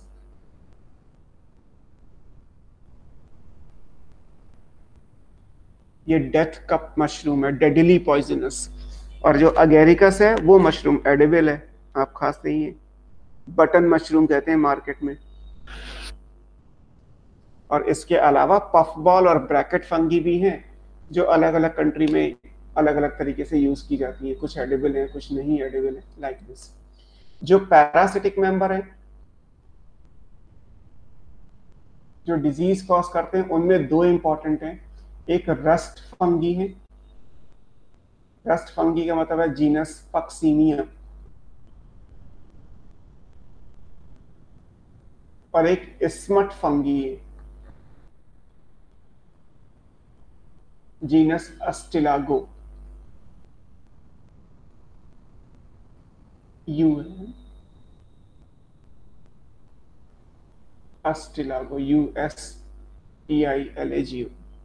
ये दोनों ही डिजीज कॉज करती हैं। They are parasitic on cereals, अनाज एंड मिलेट्स, ग्रेन। जैसे वीट में रस्ट होती है, आप 12th में पढ़ोगे, black stem rust of wheat, तो पक्सीनिया कॉज करती है, पक्सीनिया ग्रेमिनिस ट्रिटिसाई। ऐसे लूज स्मट ऑफ वीट तो अस्टिलेगो न्यूडा ट्रिटिसाई। तो आपको बहुत सारी डिजीज पढ़ने को मिलेंगी जो पैरासिटिक होंगी, रस्ट और स्मट फंगी कॉज करती है। जो भी कभी भी जैसे रस्ट के आगे लिखा होगा कि ट्रू रस्ट का मतलब है belongs to Puccinia, cause by Puccinia, so there are true. क्योंकि जैसे अभी हमने व्हाइट रस्ट पढ़ा था, white rust of crucifer, that is Albugo candida, so वो ट्रू रस्ट नहीं है। ट्रू रस्ट का मतलब है कॉज बाय जीनस पक्सीनिया। अगर पक्सीनिया के अलावा किसी और वजह से रस्ट के जैसे सिम्टम आ रहे हैं तो that means it is not true rust. True rust का मतलब है कॉज बाय जीनस पक्सीनिया। तो puff ball and bracket fungi, mushrooms, rust and smut fungi, ये सब बैसिडियोमाइसीटीज के मेंबर कहलाते हैं। इसके बाद आएगा लास्ट क्लास, फोर्थ, जो आपकी बुक में दी है, and that class is Deuteromycetes.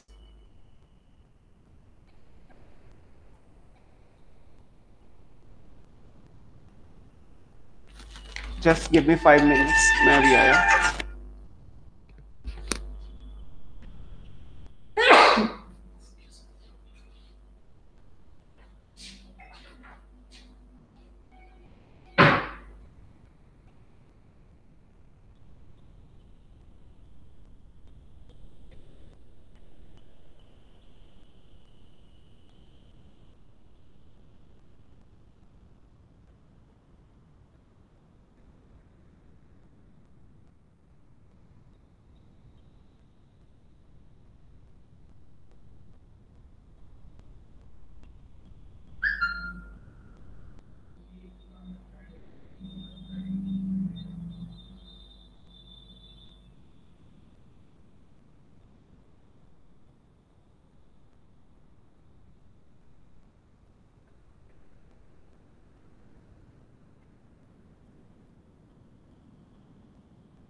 Hello. Yes sir. हाँ, नेक्स्ट क्लास इज ड्यूटेरोमाइसिटीज। इनको बोलते हैं इम्परफेक्ट फंगी।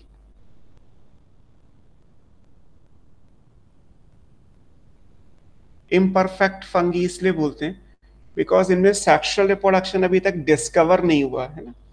एक बार नीट में क्वेश्चन आया हुआ है जिसमें दोनों ऑप्शन है, sexual reproduction is not known and sexual reproduction is absent.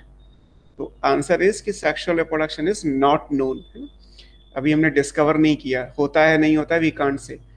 जब डिस्कवरी हो जाती है तो इस क्लास में जितने भी मेंबर्स हैं उनको प्रीवियस क्लासेस में जो आपने पढ़ी लाइक फाइकोमाइसिटीज, एस्कोड्यूटेरो, उनमें शिफ्ट कर दिया जाता है ना। तो ये टेम्परेरी क्लास है ना। इसको कई बार बोल दिया जाता है कि waste basket of fungi kingdom, क्योंकि जिसके बारे में नहीं पता उसको इसमें डाल दिया गया, जैसे जैसे पता चलता जाएगा उनको प्रीवियस क्लास में शिफ्ट कर दिया जाता है। सो ड्यूटेरोमाइसिटीज को हम इम्परफेक्ट फंगी कहते हैं because sexual reproduction is not known.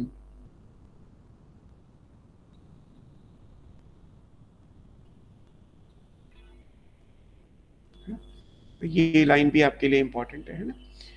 और अगर सेक्सुअल रिप्रोडक्शन नहीं पता है, इसको आप टेम्परेरी क्लास बोल सकते हैं। ये टेम्परेरी क्लास है, परमानेंट क्लास का स्टेटस नहीं है इसका ऑफ फंगी। फिर अगर हम इनके बारे में पढ़ेंगे तो माइसीलियम इनका कैसा है, सिंपल एज यूजुअल, जैसे आपने मोनोकैरियोटिक पढ़ा। अब क्योंकि सेक्सुअल रिप्रोडक्शन तो पता ही नहीं है तो डाइकैरियोटिक बनने का तो कोई केस ही नहीं होता है ना। तो सिंपल मोनोकैरियोटिक माइसीलियम में जो सेप्टेटो आपने पढ़ा हुआ है वैसा ही है ना। और फिर ए सेक्सुअल रिप्रोडक्शन हम केवल जानते हैं, ए सेक्सुअल रिप्रोडक्शन होगा और कैसे होगा, बाई कोनिडिया, क्योंकि सेक्सुअल रिप्रोडक्शन के बारे में अभी कुछ पता नहीं है। तो asexual reproduction by conidia. Cell wall लिखते तो again cellulosic, sorry chitinous. Cell wall तो सिर्फ सेल्यूलोजिक oomaicites में ही है, तो सेल वॉल काइटिन की बनी हुई, CHI। Examples of course important है। एग्जाम्पल में जो अभी हमने क्रेटिनोफिलस लिखा था, रिंग वॉर्म डिजीज जो कॉज करती है, दैट इज ट्राइकोडर्मा, जो एनिमल या ह्यूमन के अंदर रिंग वॉर्म डिजीज कॉज करती है ना, कॉजिंग रिंग वॉर्म है ना, या डेंड्रफ। तो एक ये हो गया। दूसरा है कॉलेटोट्राइकम, कॉलेटोट्राइकम फेल्केटम, ये एक फंगी है। ये शुगर केन में डिजीज कॉज करती है, इसको बोलते हैं red rot of sugar cane.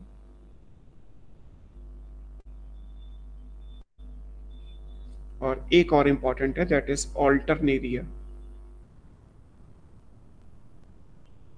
Alternaria solani. ये कॉज करती है अर्ली ब्लाइट ऑफ पोटैटो। ये दोनों याद रखिएगा, आपको मैंने अभी फाइटोप्थोरा पढ़ाया था अंडर द क्लास oomaicites, वहां पे लेट ब्लाइट था, ये अर्ली ब्लाइट है। तो कई बार कंफ्यूजन हो जाता है, तो इसलिए दोनों याद रखिए, early blight of potato and let blight of potato है ना। So this is all about the kingdom fungi है ना। फंगी में ये सारी चीजें हैं। फंगी से रिलेटेड आपकी बुक में इस जो दिया हुआ है उसमें बस केवल एक लाइकेन दिया हुआ है, तो आई थिंक लाइकेन तो आप खुद भी पढ़ सकते हो, लाइकेन में ऐसा कुछ इंपॉर्टेंट नहीं है। ये सिम्बायोटिक एसोसिएशन है, नहीं तो 12th में भी थोड़ा सा रिपीट होगा लाइकेन का, symbiotic association of algae and fungi.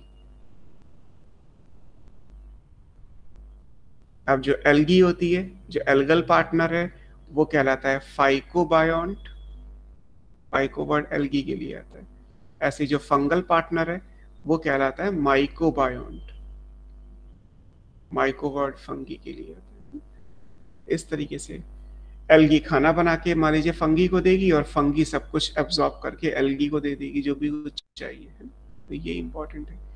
तो कई बार तो ये सिम्बायोटिक एसोसिएशन है, सिम्बायोटिक को म्यूचुअलिज्म कहते हैं। 12th में एक्चुअली म्यूचुअलिज्म टॉपिक है, तो उसमें सिम्बायोसिस, उसमें ये एग्जांपल दोबारा से दिया है कि lichen symbiotic association of algae and fungi कहते हैं। कुछ लोग इसको हीलोटिज्म मानते हैं,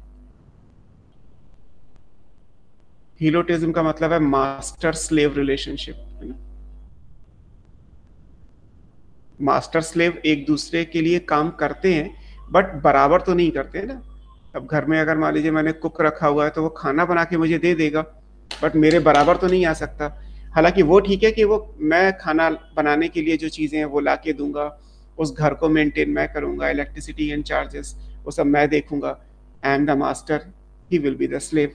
सो कुछ लोगों के हिसाब से एल्गी का काम केवल खाना बनाना ही तो है, तो इट इज लाइक स्लेव, और बाकी सारे काम तो फंगी ही करता है।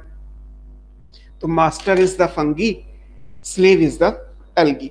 सो दैट्स वाई कुछ लोग कहते हैं कि इसको म्यूचुअलिज्म मतलब बराबर हक ना देके कम ज्यादा के हिसाब से हीलोटिज्म बोलना चाहिए।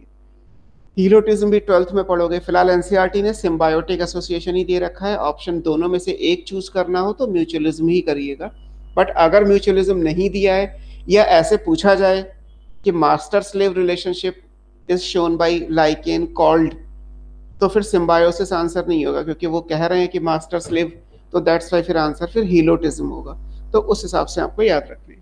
लाइकेन की इकोनॉमिक इंपॉर्टेंस तो कम है, इकोलॉजिकल इंपॉर्टेंस ज्यादा है। Lichen are the indicator of air pollution, indicator of air, और एयर में भी एग्जैक्टली सल्फर डाइऑक्साइड। जहां पे सल्फर डाइऑक्साइड की कॉन्सेंट्रेशन एक परमिसिबल लिमिट से ज्यादा होती है, वहां लाइकेन ग्रो नहीं करते। तो अगर किसी भी एरिया में आप लाइकेन को ग्रो कर लेते हैं और वो ग्रो कर जाए, इसका मतलब उसमें सल्फर डाइऑक्साइड उसके एनवायरनमेंट में नहीं है, या है भी तो ना के बराबर। और अगर लाइकेन ग्रो नहीं कर रहा है, इट मीन सल्फर डाइऑक्साइड की कॉन्सेंट्रेशन एक लिमिट से ज्यादा है। So they are the good indicator of air pollution, और एयर में भी SO2 सल्फर डाइऑक्साइड के इंडिकेटर्स कहलाते हैं, है ना। इसके अलावा लाइकेन जब आप 12th में पढ़ोगे, so they are pioneer of land plants.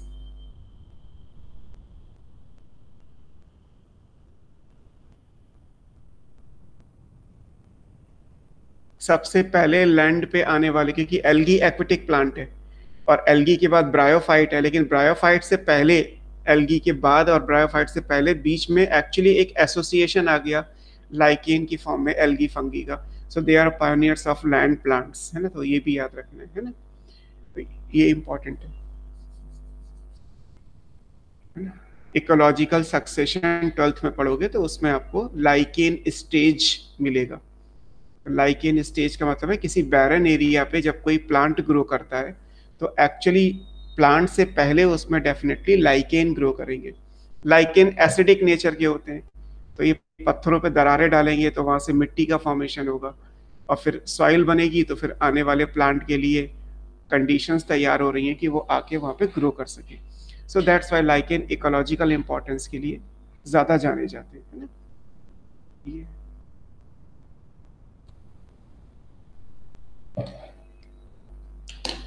ठीक है। इस चैप्टर में बचा सिर्फ एक वायरस और फिर आपका एल्गी का जो सेक्शन है वो बचा हुआ है ना। पढ़ लेंगे अपने आप नहीं तो फिर किसी और दिन क्लास करते हैं, क्योंकि अभी तो मेरी क्लास है एक्चुअली। कुछ पूछना हो आज की क्लास में तो आप बता सकते हैं, पूछ सकते हैं।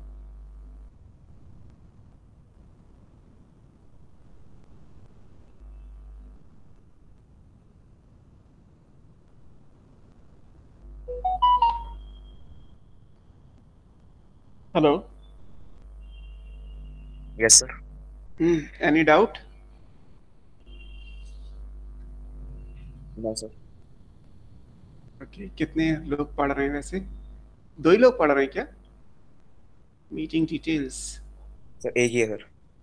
अक्षत, बाकी सब कोई नहीं है? नो सर, चले गए सर। अच्छा चलो कोई बात नहीं है। ठीक है, फिलहाल मैंने आपको ये करा दिया बायोलॉजिकल क्लासिफिकेशन चैप्टर। एल्गी रह गया है। अब मेरे ख्याल से एल्गी आप पढ़ सकते हैं। एल्गी में एक टेबल दी हुई है कंपैरेटिव वाली, and that is enough. Examples आपको एक्स्ट्रा याद करने पड़ेंगे। बाकी उसमें green, brown and red algae का एक कंपैरिजन दिया हुआ है। नहीं होगा तो उसे भी देख लेंगे एक बार। ठीक है।